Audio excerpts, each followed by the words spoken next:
Hello? Good evening. Yes, smart fridge. Open the door. I'm sorry, Jeff. I can't do that. What are you talking about? I can't allow you to jeopardize your Gillian Michaels 30 Days to Fabulous program. I don't need a lecture. I need pizza! You seem to be getting upset. I want to have a piece of pizza.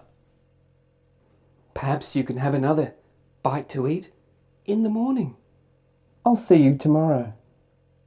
Yeah, I'll see you in hell.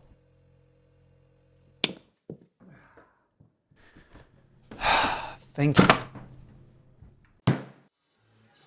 I've only got, I got $2 here anyway. I'm not going to pay you $2 anyway. $2 is fine.